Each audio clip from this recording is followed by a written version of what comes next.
কিয়ামতের ময়দানে মিজান দাঁড় করানো হবে। মিজান মানে হচ্ছে আমলনামা ওজনকারী দাঁড়িপাল্লা। কিয়ামতের ময়দানে আল্লাহ পাক মানুষের আমলনামা ওজন দেবেন। সেই আমলনামার মধ্যে জীবনের সমস্ত ভালো কাজগুলো এক পাল্লায় দেওয়া হবে, খারাপ কাজগুলো আরেক পাল্লায় দেওয়া হবে। ফামান সাকুলাত মাওয়াজিনুহু ফাহুয়া ফি ঈশাতির রাদিয়াহ ওয়া আম্মা মান খাফফাত মাওয়াজিনু ফাউম্মুহু হাওয়িয়া ওয়া মা আদরাকা মা হিয়া নারুন হামিয়া। সূরা কারিয়ার এই আয়াতগুলো আমার সামনে যে ভাইরা বসে আছেন, পর্দার আড়ালে মায়েরা আছেন, অধিকাংশ ভাইদের বোনদের এই আয়াতগুলো মুখস্থ, ঠিক কিনা বলেন? মিজানের পাল্লায় আমলনামা যখন ওজন দেওয়া হবে, নামাজের সওয়াব, হজের সওয়াব, যাকাতের সওয়াব, দান সাদাকার সওয়াব থেকে শুরু করে পৃথিবীতে যত নেক কাজ সে করেছে সমস্ত আমলনামা এক পাল্লায় দেওয়া হবে। আপনাদেরকে একটা মজার তথ্য শোনাই।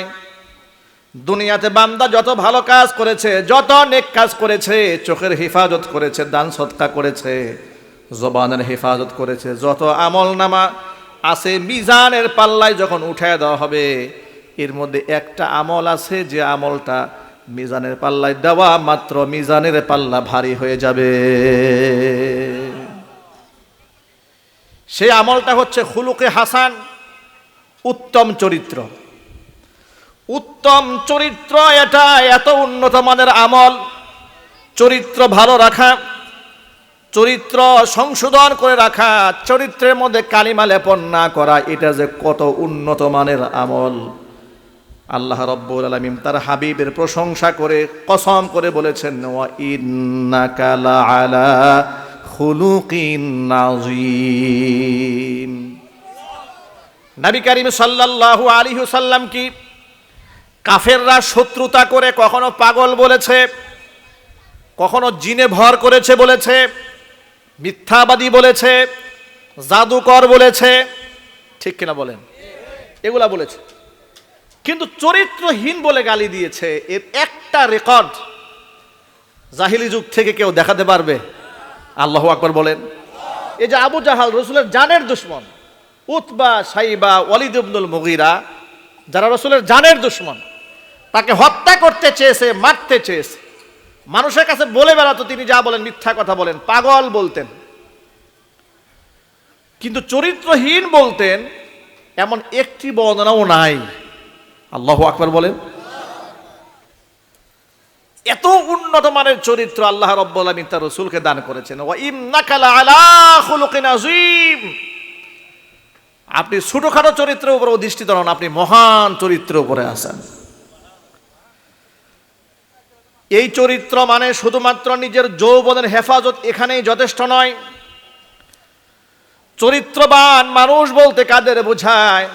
সহজ সরল প্রকৃতির হবেন, মানুষকে ক্ষমা করতে জানবেন, সাধারণ মানুষের সাথে উত্তম যিনি আচরণ করতে জানেন, যিনি অন্যায়ভাবে মানুষের দিলে কখনো আঘাত করেন না, মানুষের হক নষ্ট করেন না, মানুষের সাথে মুআশারার মধ্যে সততা ইনসাফ রক্ষা করেন, এমন ব্যক্তিকে সৎ চরিত্রবান বলা হয়। উম্মুল মুমিনিন মা আয়েশা সিদ্দিকা রাদিয়াল্লাহু তাআলা আনহার কাছে প্রশ্ন করা হয়েছিল, কাইফা কানা খুলুকুন নবী সাল্লাল্লাহু আলাইহি ওয়াসাল্লাম। ও মা আয়েশা, আপনি বলেন তো আমাদের নবীর চরিত্র কেমন ছিল?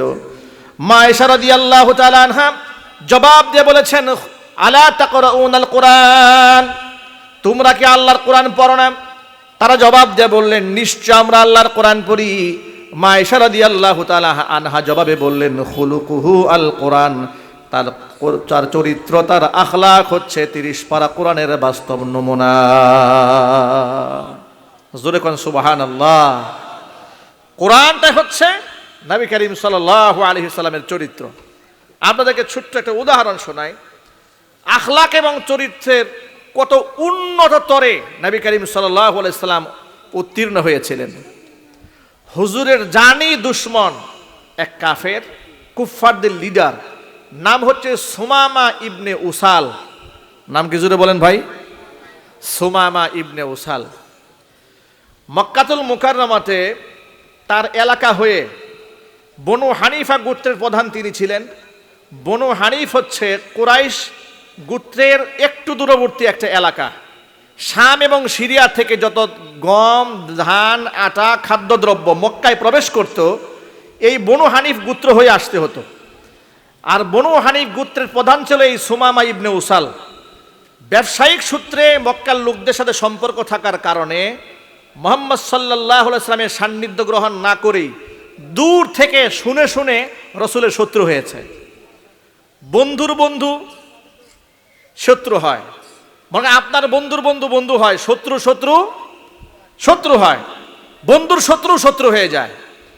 যেহেতু কুরাইশদের সাথে মুহাম্মদ সাল্লাল্লাহু আলাইহি ওয়াসাল্লামের একটা দ্বন্দ্ব চলতেছিল, আর কুরাইশদের সাথে ব্যবসায়িক সম্পর্ক ছিল এই সুমামা ইবনে উসালের, সেই সূত্র দিয়ে মুহাম্মদ সাল্লাল্লাহু আলাইহি ওয়াসাল্লাম কুরাইশদের কথা শুনে আল্লাহ রসুলের উপর খুব ঘৃণা তৈরি হয়েছিল তার।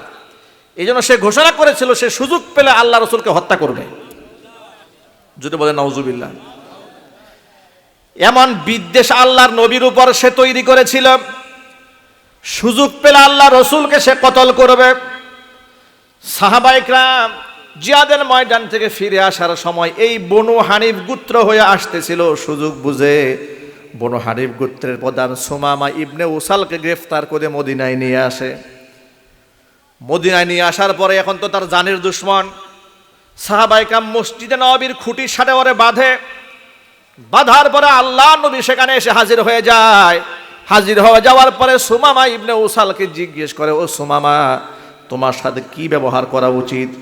সুমামা ইবনে উসালা জবাব দেয়া বলে, মুহাম্মদ, তুমি যদি আমাকে হত্যা করতে চাও, ইন কাতালতানি ফাতাকতুলু যা দামিন, তুমি আমাকে হত্যা করতে চাইলে আমি এমন একজন অপরাধী, আমি এমন একজন পাপিষ্ঠ ব্যক্তি, হত্যার যোগ্য ব্যক্তিকেই তুমি হত্যা করলে। আর তুমি যদি আমাকে দয়া করো, আমার উপর যদি মেহেরবানি করো, ওয়া ইন তুনইম আলা শাকিরিন, আর আমার উপর যদি দয়া করে আমার ক্ষমা করে দাও, তাহলে একজন কৃতজ্ঞ ব্যক্তির ক্ষমা করলে আমি অকৃতজ্ঞ মানুষ নই। তুমি যদি আমার মাফ করে দাও, ক্ষমা করে দাও, এর ঋণ আমি কোনোদিন ভুলবো না, আমি সারা জীবন তোমার কৃতজ্ঞতা আদায় করবো। 2 নাম্বার পয়েন্ট। 3 নাম্বার হচ্ছে, আর তুমি যদি আমাকে টাকার বিনিময়ে ছাড়তে চাও, মুক্তিপণের বিনিময়ে যদি ছাড়তে চাও, কত টাকা তুমি চাও, আমি তত টাকাই দিতে রাজি আছি। তুমি আমাকে বলো, আমার সামর্থ্য আছে, টাকা পয়সা আছে। নবী করিম সাল্লাল্লাহু আলাইহি ওয়াসাল্লাম তার বিরুদ্ধে কোনো পদক্ষেপ গ্রহণ করলেন না। শুধু এতটুকুন বললেন, তার এই মসজিদ নববীর খুঁটির সাথে বেঁধে রাখো। এটা ছিল প্রথম দিন। দ্বিতীয় দিন রসুল তার কাছে আবার আসছেন। এসে বললেন, ও সুমামা, তোমার বক্তব্য কি? প্রথম দিন সুমামা যে বক্তব্য দিয়েছে, দ্বিতীয় দিন একই বক্তব্য দিয়েছে। নবীজি সাল্লাল্লাহু আলাইহি ওয়াসাল্লাম তার থেকে আবার সরে গেলেন। তৃতীয় দিন হুজুর আবার সুমামার সামনে এসে বললেন, সুমামা, কোনো বক্তব্য আছে? সুমামা বললেন, ও মুহাম্মদ, আমার সেই পূর্বের একই বক্তব্য। তুমি যদি আমাকে হত্যা করো, তাহলে হত্যার যোগ্য ব্যক্তিকে হত্যা করলে, কারণ আমি এমন নাফরমানি করেছি, আমি হত্যার যোগ্য অন্যায় করেছি। হুজুর সাল্লাল্লাহু আলাইহি ওয়াসাল্লাম হত্যা করলেন না। আবার বললেন, তুমি যদি আমাকে ক্ষমা করে দাও, তাহলে আমি অবশ্যই সারা জীবন কৃতজ্ঞতা আদায় করব। 3 নাম্বার, মুক্তিপণ যদি চাও, যত টাকা চাবে তত টাকাই পাবে।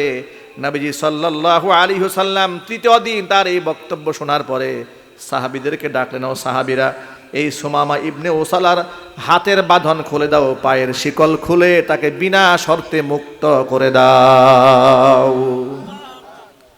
সাহাবায়ে কেরাম অবাক হয়ে গেলেন, এত বড় আসামি ধরে নিয়ে আসছে, রসুলকে মারতে চেয়েছিল। আর আমাদের তো অর্থনৈতিক অবস্থা খারাপ সাহাবীদের, যে বেশ কিছু টাকা পয়সা হলে পাইতাম আমরা। রসুল তার কাছে টাকাও নিলেন না, আবার তাকে ফাঁসির মঞ্চে উঠাইয়া দিলেন না, মারলেনও না, কোনো প্রকার বিনা শর্তে তাকে ছেড়ে দিলেন। এটা সাহাবায়ে কেরাম মনে মনে একটু অসন্তুষ্ট ভাব ছিল।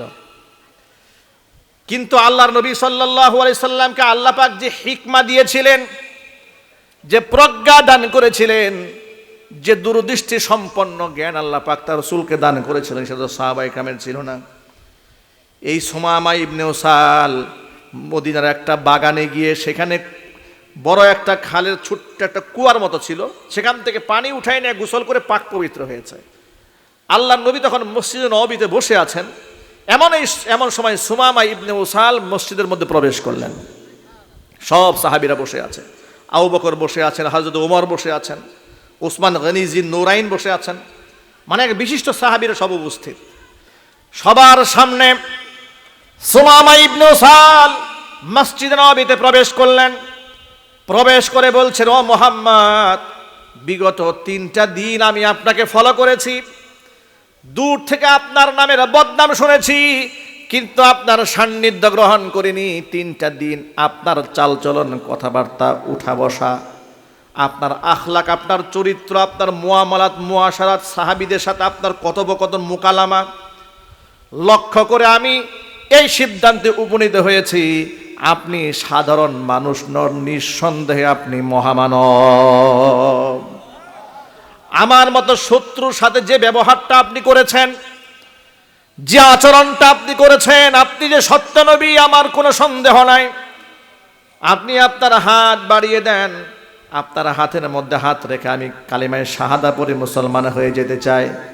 নবীজি সাল্লাল্লাহু আলাইহি সাল্লাম রহমতের হাতটা বাড়িয়ে দিলেন। সুমামা ইবনে উসাল হুজুরের হাতে হাত রাখলেন, পড়ে নিয়েছেন, আশহাদু আল্লা ইলাহা ইল্লাল্লাহু ওয়াহদাহু লা শারীকা লা ওয়া আশহাদু আন্না মুহাম্মাদান আবদুহু ওয়া রাসূলুহু। সুমামা ইবনে উসাল কালেমা পড়ে মুসলমান হওয়ার পরে আরেকটা বক্তব্য দিলেন, ইতিহাসের পাতায় সোনার অক্ষরে লেখা।